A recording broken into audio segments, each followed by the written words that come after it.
Andy Crouch relates a story that he shared in his book, A Tech-Wise Family. Now, Andy is the former executive editor for Christianity Today, and he's also written several books.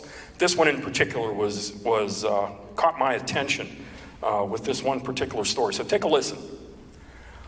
A few years ago, I had the great gift of being invited into the bedroom. By the time it was discovered, had erupted. After a glorious and grace-filled year of life, he lay on his bed. His body was now unbearably thin and weak. David was an internationally celebrated photographer, but he would never make another image. He had sent me countless text messages over the years, but now he was beyond text messaging. He had created a Facebook group where he and his wife, Angie, chronicled of its treatment and all the ups and downs that followed, but he would never again update it. But he was still there, still with us, still able just barely to hear us praying and singing, able around his bed and know that he was not alone. His brother brought a guitar and we sang several nights in a row. Matt Redman, great song, by the way. The technology was over. The easy everywhere dream had ended. Now we could only be here in our own vulnerable bodies, present to the immensely hard reality and husband dying. Over the bed was a framed, calligraphed rendering of David and Angie's wedding vows. It was one of the hardest places I've ever been. Holy places I've ever been. It was one of the best places I've ever been. We are meant to be more lasting than anything our technological world can invent. We are meant to die in each other's arms, surrounded by prayer and song, knowing beyond knowing, meant for so much more than technology could ever give us. Above all, for the wisdom and courage that it will never give us. We are meant to spur one another along on the way to a better life. The life that is really life.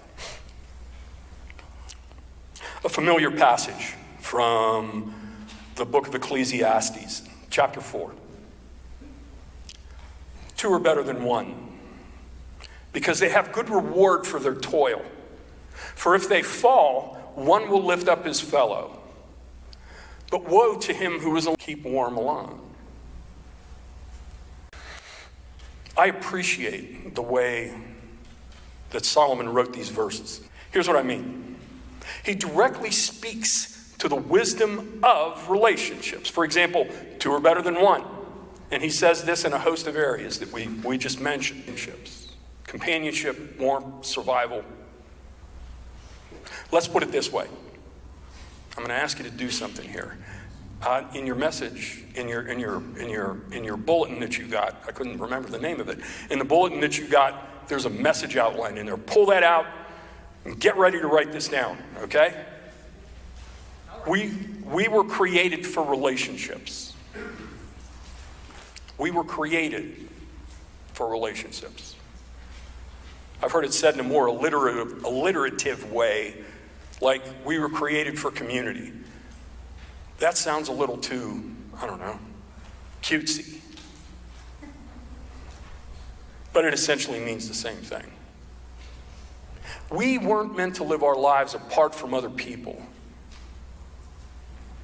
We are meant to live our lives in relationship with other human beings. Once again, in verse 9, two are better than one because they have good reward for their toil. That's how God designed us. And here's the thing. How we go about living that out matters. Check out this verse from Psalms, where God kind of ups the ante a little bit compared to what Solomon did. Behold how good and pleasant it is when brothers dwell. When brothers dwell in unity. It sounds great, but it's not easy. So how do we go about doing this? Well, Mark, I'm glad you asked. Mark's my buddy. I can do that. We're continuing our series today in Proverbs with a message titled Wisdom in Relationships. And we're going to consider 4 Proverbs today and get some insight on how to not just simply choose and navigate our way through relationships, but to flourish in them. And we'll do this by employing wisdom when seeking relationships.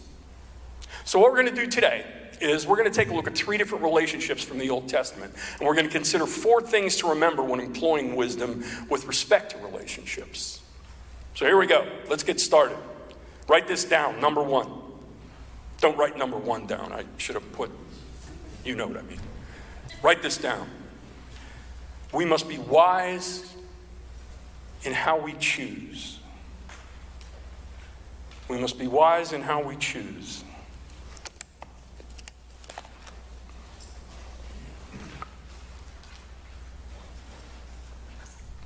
Excuse me.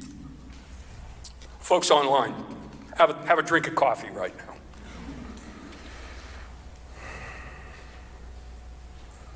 Wisdom in relationship begins here. Proverbs 13:20. Whoever walks with the wise becomes wise, but the companion of fools suffers harm. What do you think that means? Well, I think it at least implies that who we associate with has an effect on our character. Now, we've probably all been in relationships with people who have brought the very best out in us. And then other relationships, well, maybe not so much. Such was the case with a guy named Rehoboam. Early in his reign, he had some important decisions that he had to make. You see, Solomon, his father, had recently died, and Rehoboam had just become king. Now, we all know who Solomon is, considered to be the wisest man who ever lived.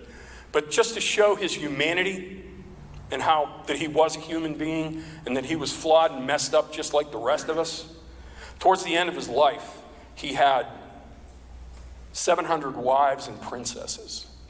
I couldn't imagine. And 300 concubines. Here's the thing, is Solomon was warned, no doubt by the prophets, but by God himself, that look, you cannot be marrying and intermarrying and with people outside of your faith. Because what's going to happen is they're going to steer your heart away from the Lord. And it doesn't say this in the Bible, but I'm going to take a little preacher's license here and say that my guess is Solomon's like, yeah, whatever. I'm the wisest guy that's ever lived. Man, I'm not going to mess this up, right? Well, don't you know he did. Eventually they started, and eventually he basically walked away from the Lord. You're the wisest man alive, the wisest man who ever lived. We still call him that, for heaven's sakes. Walks away from the Lord. So as you might imagine, there's some chaos going on in his kingdom. And then he dies. And Rehoboam, his son, becomes king. So Rehoboam sees the chaos that's going on, and he sees what's going on. And he's like, man, I gotta get up with some people here and try to figure this thing out. So what he does is he goes to Solomon's advisors, and they're older guys. They're older guys. So they go to Solomon, Rehoboam goes to these guys, and he asks them advice. What should I do? Where do I go from here? And the old dude's advice were, here's what you need to do. Solomon kind of lost it a little bit towards the end. You need to lighten it up a little bit. Lighten the load that you're asking of your people. And if you do that, your people will follow you forever. And Solomon took that, or Rehoboam took that and thought about it and said, okay. So he goes and finds some young guys. And it happens to be that these were the young guys that he was hanging out with. Okay? These were his contemporaries. So he goes to them and says, okay, what do I do? And he said, don't listen to the old men. What do they know? I think what you need to do, we think what you need to do is you need to make it even harder. You need to put even more of a burden on them. And if they don't obey you, man, you need to make their punishment even worse. So Rehoboam thinks about it and says, okay, here's what we're going to do. 3 days from now, let me pray about this, think about this, stew in it a little bit, and we'll get back together and I'll let you know what we're going to do. Well, at the end of 3 days, they get together, and I'll just let the cat out of the bag here. Rehoboam chose poorly. Check out 1 Kings. This is chapter 12. But he abandoned the counsel of the old men, let me start that again. But he abandoned the counsel that the old men had gave him and took counsel with the young men who had grown up with him and stood before him. He chose the way that his young friends, who, by the way, had no experience in leading or ruling. And he shunned the advice of the elders who had advised his father Solomon and were pretty well versed in the ways of leadership. And here's what happens. Take a listen to this. It's not going to be on the screen. I just have this here. I just want you to take a listen and read this. This is what Rehoboam said. And the king answered the people harshly. And forsaking the counsel that the old men had given him, he spoke to them according to the counsel of the young men, saying, my father made your yoke heavy, but I will add to your yoke. What a guy, huh? My father disciplined you with whips, but I will discipline you with scorpions. So the king did not listen to the people. Not long after this, 11 of Israel's 12 tribes rebelled and literally walked away, thereby dividing the kingdom and the nation in two. Israel and 11 tribes to the north, Judah in the south. And the only reason Judah didn't walk was because the promise the Lord gave David, and that was that he will have a king on the throne in Jerusalem. Otherwise, my guess is they would have all walked away at that point. My friends, Rehoboam took foolish advice from fools, and it cost him dearly. However, not just him, but all of the people of both kingdoms. It would be one thing, and we can all relate to this. It would be one thing if the consequences were felt of our actions, of our decisions. It would be one thing if the consequences were felt only by the king and his foolish advisors, but countless lives were affected by Rehoboam's folly. All right, here's something I like to do anytime I have the opportunity to speak with you. Congregational survey. Ready for this? By show of hands. Anybody ever taken bad advice, well-intentioned though it may be, and run with it? Thank you. You guys were way more honest than the ones at the 9 o'clock service. So I salute you. More often than not, here's the sad part, more often than not, the advice giver, the person who said, yeah, you need to do this, are nowhere to be found when it comes time to pay the piper. And you and perhaps others are left to deal with it. That, my friend, that's why it's important to seek relationships and all that goes with it wisely. All right? Number 2, write this down. When it comes to relationships, we must consider love as one of wisdom's highest values.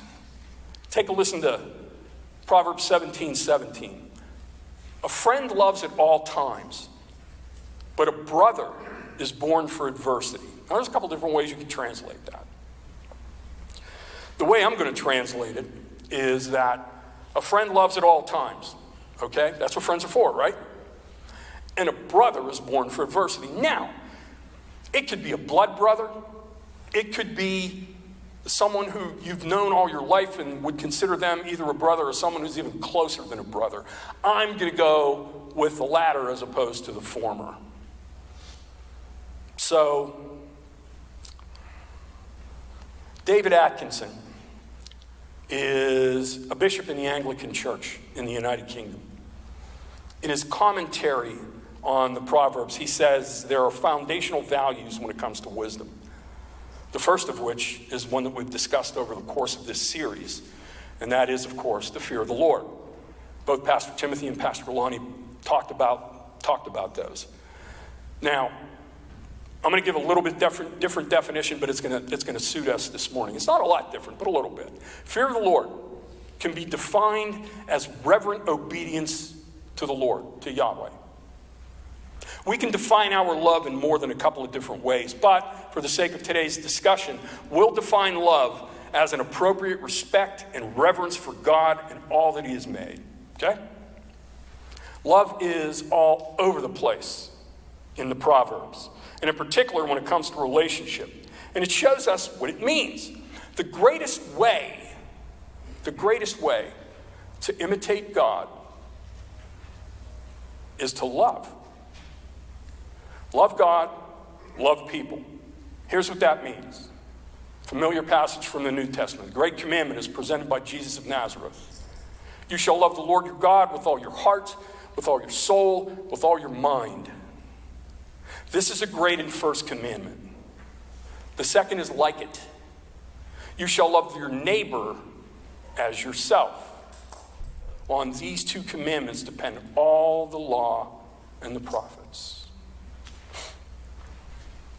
There's another one, and I'll call it a second one, and that is to love others as God does.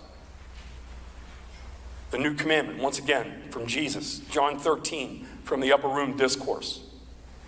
A new commandment I give you, that you love one another just as I have loved you. You are also to love one another.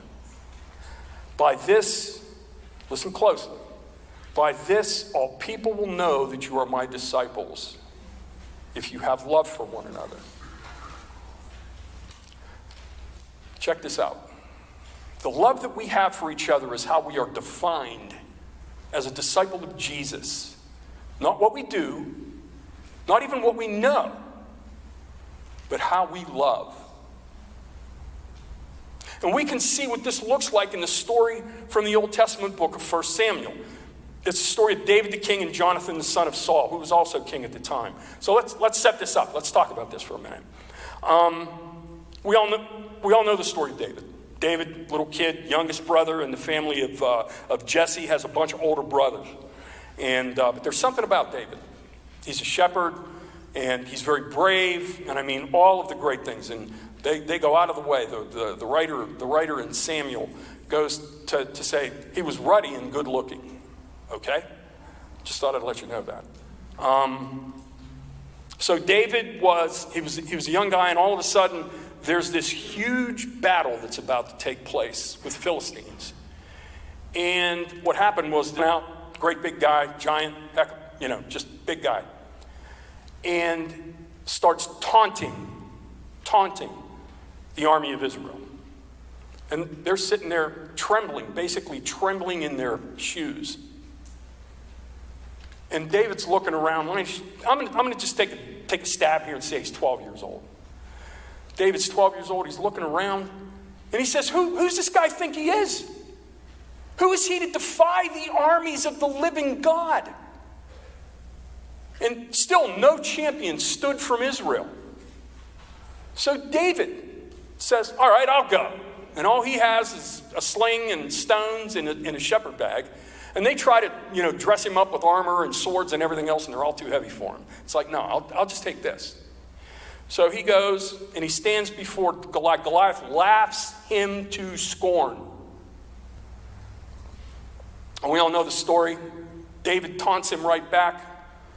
Said, you come with all this might and swords and everything else, but I come to you in the name of the living God. And this day, I will take your life and I will remove your head from your corpse so that you will know that there is a God in Israel.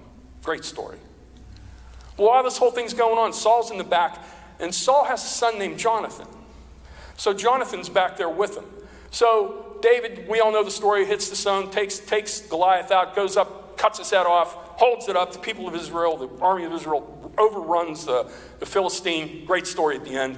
They come back at the end. They're getting everything together towards the when everything's all said and done. And Saul walks up and says, "Who are you?" And he tells him, "I'm David, son of Jesse, your servant." And Jonathan, his son, was right there with him. And they have this conversation. But then 1 Samuel 18 tells us this. As soon as David, finished speaking to Saul, the soul of Jonathan was knit to the soul of David. And Jonathan loved him as his own soul. And Saul took him that day and would not let him return to his father's house. He stayed with Saul and the family the whole time. Then Jonathan made a covenant with David because he loved him as his own soul. What a great story, huh? Unfortunately, this newfound friendship would be tested sorely. Because what happened was that Saul had disobeyed God. David was anointed king, and Saul got wind of this. He knew it. And the Bible tells us that the Lord sent a snake over the kingdom. Nothing was further from the truth, by the way. Jonathan's soul was knit to the soul of David.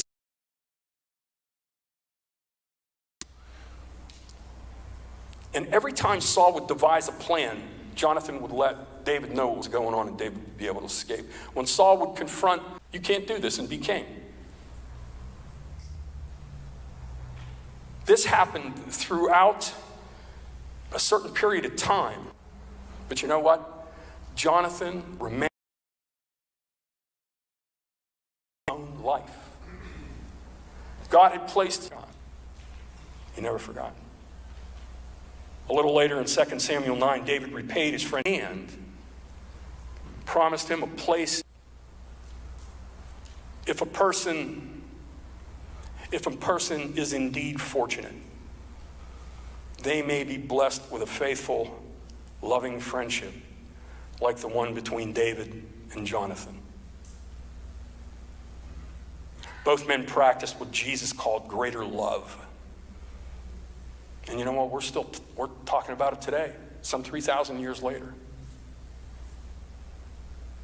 There's great wisdom in love because it seeks to revere and imitate God and all that he is by practicing the very essence of who he is, which is great love.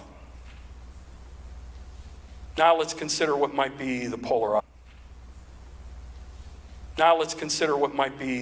opposite. Number 3, write this down. We must understand, and this is within relationships, we must understand that there will be friction. And that's okay. Let me share a personal story with you.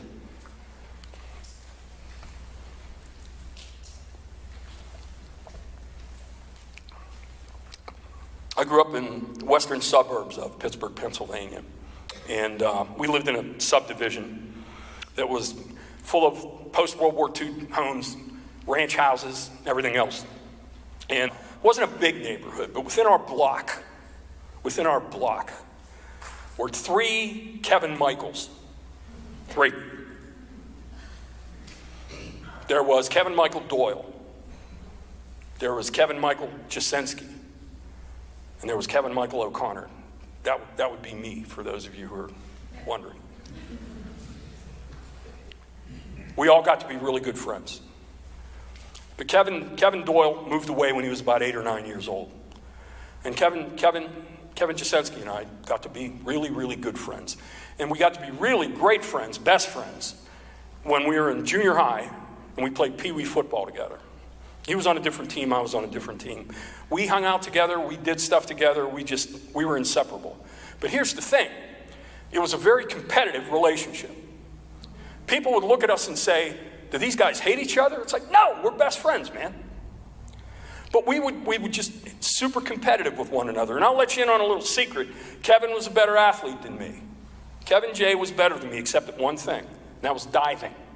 So, one time, we'd gone all the way sophomores in high school. The coach of the swim team saw me dive and said, I want you to try out for the diving teams. I was beside myself with, wow, you know. And I told Kevin J, my buddy, and he just looked at me and he said, well, I'm trying out for the diving team too. And I just looked at him and I said, dude, you've never gone off a diving board in your life? If you did, all you ever did was a can opener or a cannonball. Give me a break. He said, doesn't matter. I'm going to do it. So we pushed each other during the competition. We both got good. And I was always better than him, but if he'd had one more year, he'd have passed me. He was that good of an athlete. But one time it happened that we were practicing, and trampolines are typically used for practicing diving just to learn techniques and how to do certain things without killing yourself on the water or hitting the board or anything. So we were on a trampoline, and I said something to him, and he said something to me, and I just walked across the trampoline, and man, I just took a swing at him. Kevin's bigger than me, by the way. Thought I'd let you know that. Takes a swing. I take a swing at him, and he jerks back, and he just looks at me. And then he leans in. I don't remember him hitting me, but he did. And I was picking myself up from across the trampoline. And here's the thing. The thing I thought about more than anything else wasn't the vengeance that I was going to try to wreak on this guy. It was the fact that I hope by the stupid thing and impetuous thing I just did by clocking my buddy, that it doesn't hurt our relationship.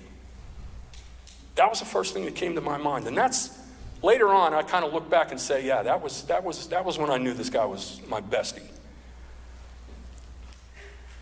So, life goes on. He joins the Navy after school. And a couple of years later, he's best man in mine and Carol's wedding. And then we lose touch. So, about 2 months ago,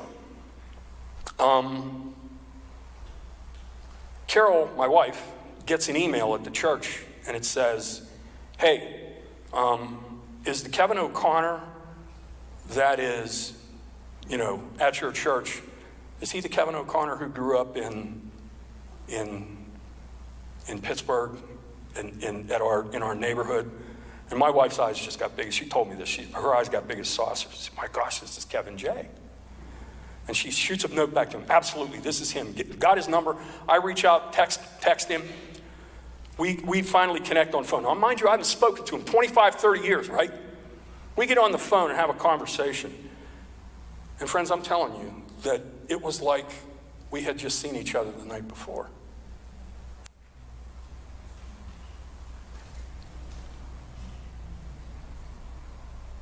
However, having said that, harken back to the trampoline incident. Wise relationships are still human relationships. So it shouldn't surprise us that oftentimes in our broken humanity, well, it can kind of get in the way. Even the very best of relationships have some friction in them. Someone says or does something they perhaps shouldn't have, or maybe doesn't do something or say something they should have. And all the husbands said, amen. It happens. And it's not a matter of if, but when. A familiar proverb puts it this way. Proverbs 27:17. Iron sharpens iron, and one man sharpens another. Friction isn't always a bad thing. It can sharpen, smooth, and straighten inanimate objects like knives. And a great example of another one involving King David. And this time the other party is the prophet Nathan. So let's talk about this for just a minute. Nathan and David, go back, start in like chapter 8 in 2 Samuel, because I don't have the time to really get into this. But take a look at it and read it. And what you see is Nathan and David grew to be very close friends, even prophet king. When God had something to say to David, he went to prophet Nathan and would tell David. And he told David, gave him the Davidic covenant, which basically said that he would never lack a man on the throne, and that the Messiah would come from his family. But then we all know the story of David and Bathsheba, right? David, in an inopportune moment, commits adultery with one of his soldiers' wives, and then makes a plot to kill the soldier. And he does. Okay, so David thinks he's getting away with it so far. So Nathan comes strolling into the palace one day and said, "David, I have a story for you." And he tells the story of a rich guy and a poor guy. And the poor guy had one little sheep. He was a little ewe lamb, and it was almost like a pet to this guy. Slept with him, followed him around the house, the whole shooting match, like a dog. Then the rich guy had more than he could possibly do.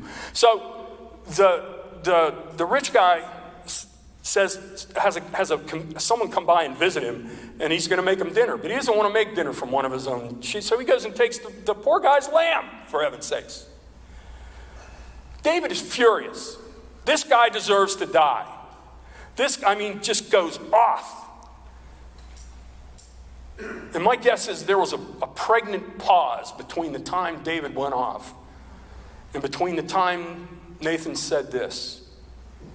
Nathan said to David, "You are the man. You're the rich guy." And he goes and tells him, yes, you're going to live, all this stuff, but your son's going to die. And there's going to be strife in your house forever till the day you die. And we all know it played out that way. But we also know this. I happen to think, and I've shared this before, I happen to think that Nathan was David's best friend. You know why? Because he wasn't afraid to tell him the bad news. He wasn't afraid to look his friend in the eye and tell him the truth. He wasn't afraid to look his friend in the eye and say, "You screwed this up." That's I pray that each and every one of you have a Nathan in your life. I do. In every real relationship there will be friction, and I believe that's by design. God's desire is that each and every one of us become a mirror image of Jesus of Nazareth.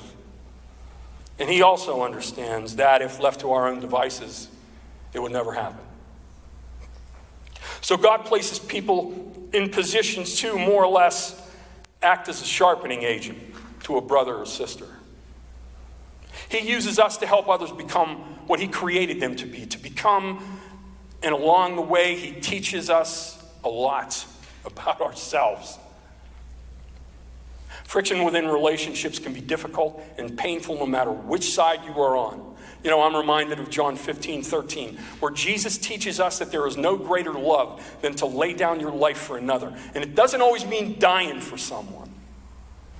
I happen to think, especially today, most often it means living for someone, putting your own needs aside and caring for the other. Relationships can be hard because we're all fallen, and we all bring that to the table. But if we persevere, we can play a part, by God's grace, in helping a faithful companion fulfill their redemptive potential. One last thing before we close. Write this down. Strive for quality, not necessarily quantity, when choosing relationships. Let me just give you this passage from Proverbs 18. A man of many companions may come to ruin, but there is a friend who sticks closer than a brother. Friends, I've known a bunch of people in my lifetime. Some, even many, I've called friends. But I can count on one hand those whom I would call brother. Relationships can be difficult. I've said that a lot. Relationships can be difficult, painful, and frustrating, but worth every bit of it for the opportunity to call someone brother or sister. So let's land this plane. Or as my good buddies Mark and Jackie would say, let's bag those fries. You've been waiting for that one, man. Okay, the big idea, also known as a sermon in a sentence. Listen closely. The company you choose to keep will determine the trajectory of your character. Apostle Paul in 1 Corinthians 15, he says, do not be deceived. Bad company ruins good morals.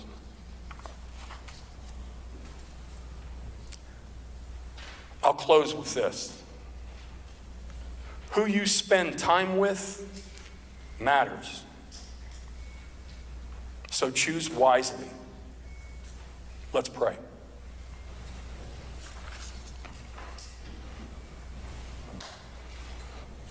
Lord Jesus, we thank you for your presence in this place today. We thank you for the people in our lives, the ones that we call friends, the ones that we call brother and sister, both blood and otherwise. Without them, life would not be anywhere near as rich. Yeah, it's frustrating sometimes, but way better with than without them. Lord, my deepest prayer at this moment is that each and every person in this place will have the opportunity to have the kind of relationship with at least one person in their lifetime whom they can call brother or sister. It makes all the difference in the world when things are really hard. And Lord, maybe there's some people that came in today. They either came as visitors or they came to, maybe they came with a friend.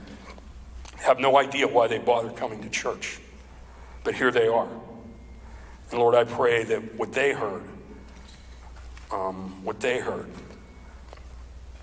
was something that will be helpful to them as they move forward. And there may be some people that in this place today that, they've been coming to church and been checking it out, but they're just really not sure about this Jesus thing. But today something clicked. Today something happened.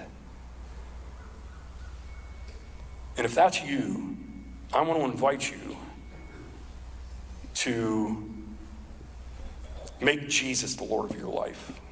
It's not a hard thing to do. You can do it with a prayer. Just reach out to him. I mean, there's no magic in the prayer, but all you got to say is this, and you can say it along with me if you'd like.